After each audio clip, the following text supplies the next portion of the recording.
امریکی فوج کا ابنائے ہرمز پر 4 ایرانی ڈرون مار گرانے کا دعویٰ۔ سینٹ کام کے مطابق ڈرون خطے میں بحری آمد و رفت کے لیے فوری نوعیت کا خطرہ تھے۔ امریکی افواج نے مزید حملوں کو روکنے کے لیے گوروک اور جزیرہ قشم میں ایرانی ریڈار مراکز کو بھی نشانہ بنایا۔ امریکی فوج کے مطابق ایران نے بحرین اور کویت پر 7 بیلسٹک میزائل بھی داغے، جن میں سے 6 کو روک لیا گیا۔ 7واں ہدف تک نہیں پہنچ سکا۔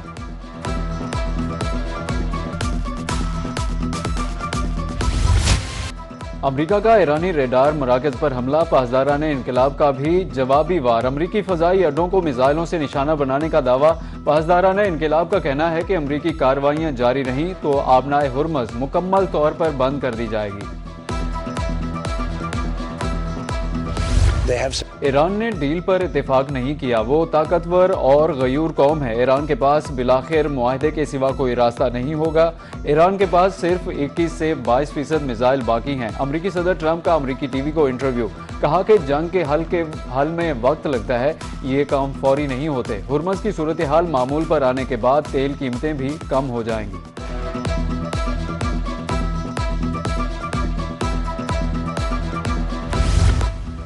ایران نے کبھی روس سے اسلحہ مانگا اور نہ روس نے ایران کو اسلحہ دیا۔ روسی صدر ولادیمیر پوٹن کا امریکہ کو واضح پیغام، کہا کہ ایران کو داد دینی چاہیے، وہ اندرونی طور پر تقسیم نہیں ہوا۔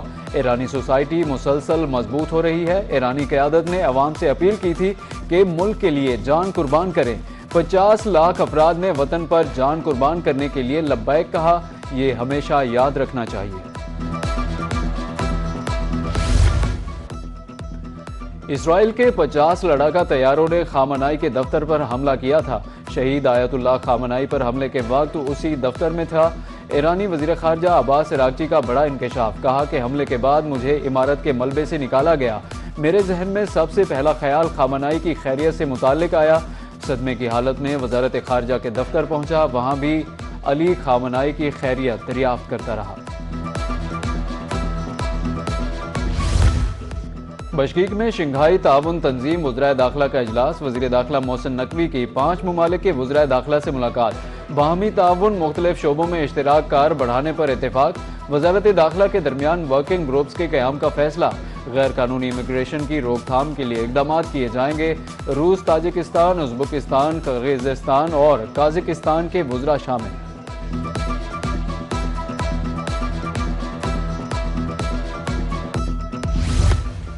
فتنہ الخوارج کا گمراہ کن بیانیہ بے نقاب، سیکیورٹی فورسز کے ہاتھوں گرفتار خارجی عمر دین عرف جذبہ کا اعترافی بیان، کہا کہ 12 جنوری 2025 کو ٹی ٹی پی فتنہ الخوارج میں شمولیت اختیار کی، افغانستان سے تربیت حاصل کی۔ فتنہ الخوارج کو افغانستان میں موجود خارجی کمانڈروں سے مالی معاونت حاصل ہوتی ہے۔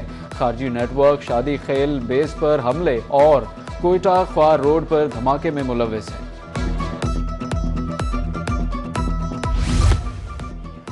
چمڑا سازی کی صنعت کے لیے سیالکوٹ میں واٹر ٹریٹمنٹ منصوبے کا افتتاح، وفاقی وزیر دفاع خواجہ آصف کا تقریب سے خطاب، بولے کہ چمڑے کی صنعت دن بدن ترقی کر رہی ہے۔ سیالکوٹ چیمبر کا شہر کی ترقی میں اہم کردار ہے، نہ صرف شہر بلکہ ملک کی معیشت بہتر ہوئی ہے۔ حکومت نے اسپورٹس ایکسپورٹرز کی خدمات کو سراہا۔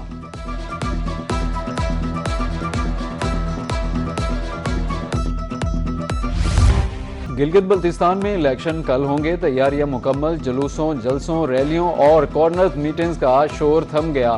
انتخابی ضابطہ اخلاق کے تحت سیاسی سرگرمیوں پر پابندی عائد، اب فیصلہ عوام نے کرنا ہے۔ پولنگ کا عمل صبح 8 بجے سے شام 5 بجے تک جاری رہے گا۔ 15,000 پولیس اہلکار سیکیورٹی کے فرائض سر انجام دیں گے۔ 24 سیٹوں پر 396 امیدوار میدان میں ہیں، 7 خواتین بھی انتخابی دنگل میں شامل۔ دیامر میں امن و امان کے پیش نظر 2 ماہ کے لیے دفعہ 144 نافذ، ضلع بھر میں اسلحے کی نمائش اور ہوائی فائرنگ پر پابندی ہوگی۔ ڈپٹی کمشنر نے ضلع بھر میں دفعہ 144 کے نفاذ کا نوٹیفیکیشن جاری کر دیا۔ نوٹیفیکیشن کے مطابق ضلع بھر میں ہر قسم کے ڈرونز پر بھی پابندی عائد کر دی گئی۔ پیٹرولیم لیوی کی شرح میں نمایاں تبدیلی، پیٹرول لیوی پر 24 روپے 74 پیسے لیٹر اضافہ کر دیا گیا۔ ذرائع کے مطابق پیٹرول لیوی پر 91 روپے 34 پیسے سے بڑھا کر 116 روپے 8 پیسے لیٹر ہو گئی۔ ڈیزل پر لیوی 24 روپے 34 پیسے فی لیٹر کم کر دی گئی۔ ڈیزل پر لیوی 68 روپے 93 پیسے سے کم کر کے 44 روپے 59 پیسے فی لیٹر مقرر کر دی گئی۔ مٹی کے تیل پر لیوی 20 روپے 36 پیسے لیٹر برقرار۔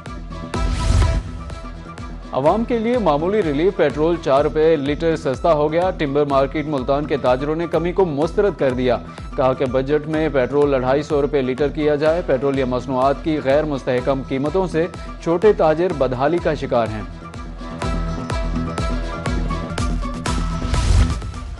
جماعت اسلامی نے بجٹ میں ممکنہ نئے ٹیکس کی مخالفت کر دی۔ امیر جماعت اسلامی حافظ نعیم الرحمان کہتے ہیں بجٹ میں نیا ٹیکس لگایا گیا تو یہ تباہ کن ہوگا۔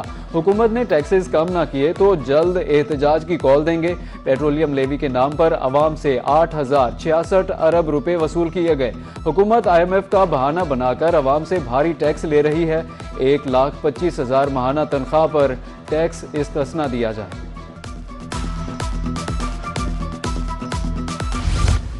آئندہ مالی سال کا بجٹ 10 جون کو پیش کیا جائے گا۔ ملتان چیمبر آف کامرس کی ٹیکس کمیٹی کے کنوینر طلعت جاوید کہتے ہیں حکومت کو کاروبار صنعت دوست تجاویز ارسال کر دی ہیں۔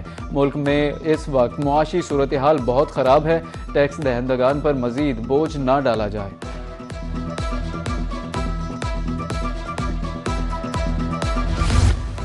ڈرگ ڈیلر انمول عرف پنکی کو کراچی سے لاہور لایا جائے گا۔ پنجاب پولیس کو تفتیش کے لیے ملزمہ کو لاہور لانے کی اجازت۔ ذرائع کا کہنا ہے کہ اقبال ٹاؤن، ماڈل ٹاؤن اور سول لائن ڈویژن کی پولیس جلد کراچی جائے گی۔ لاہور پولیس نے محکمہ داخلہ اور عدالت سے رجوع کیا تھا۔ بجلی چور قومی مجرم، رعایت کے ہرگز مستحق نہیں۔ پنجاب پولیس کا بجلی چوروں کے خلاف کریک ڈاؤن۔ رواں سال صوبے بھر میں 28,216 مقدمات۔ ترجمان پنجاب پولیس کے مطابق لاہور سمیت صوبہ بھر سے بجلی چوری میں ملوث 20,345 ملزم گرفتار کیے۔ بجلی چوری میں ملوث 2,482 ملزموں کو سزائیں اور جرمانے کیے گئے۔ IG پنجاب عبدالکریم کا بجلی چوروں کے خلاف کریک ڈاؤن جاری رکھنے کا حکم۔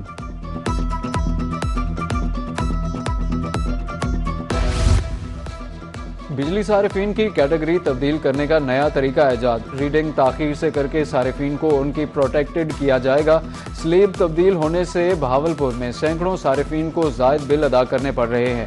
سلیب تبدیل کر کے 6 مہینے کا اضافی بوجھ کیسے برداشت کریں گے، صارفین کی دہائی۔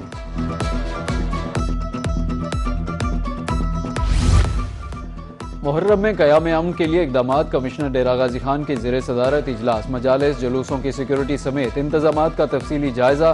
ڈپٹی کمشنر لیا آصف علی ڈوگر کی زیر صدارت بھی اجلاس ہوا۔ میاں والی میں بھی قیام امن کے حوالے سے تیاریاں جاری۔ Early warning system, Gilgit Baltistan بڑی تباہی سے بچ گیا۔ ہسپر ہوپر میں گلیشیئر جھیل پھٹنے پر پیشگی الرٹ دیا گیا۔ ڈیزاسٹر مینجمنٹ اور ضلعی انتظامیہ کو فوری متحرک کیا گیا۔ پانی آنے سے قبل ہی درجنوں بستیوں سے انخلا مکمل ہوا۔ پیشگی سسٹم کے ذریعے کیے گئے اقدامات سے جانی اور مالی نقصان صفر رہا۔ فیفا ورلڈ کپ کا میگا ایونٹ، ایرانی فٹ بال ٹیم کو امریکہ کے ویزے جاری۔ ایرانی ٹیم گروپ جی کا پہلا میچ 15 جون کو نیوزی لینڈ کے خلاف لاس اینجلس میں کھیلا جائے گا۔ ایران کا لاس اینجلس میں ہی بیلجیم جبکہ سیاٹل میں مصر سے مقابلہ ہوگا۔ اور فٹ بال کا عالمی میلہ فیفا ورلڈ کپ 12 جون سے شروع۔ ستاروں کی کہکشاں فٹ بال کی سب سے بڑی سٹیج پر اترنے کو تیار۔ پہلی بار ایونٹ کی 3 افتتاحی تقاریب ہوں گی۔ میکسیکو میں شکیرا آواز کا جادو جگائیں گی۔ امریکہ میں کیٹی پیری، کینیڈا میں مقامی سٹارز دھوم مچائیں گے۔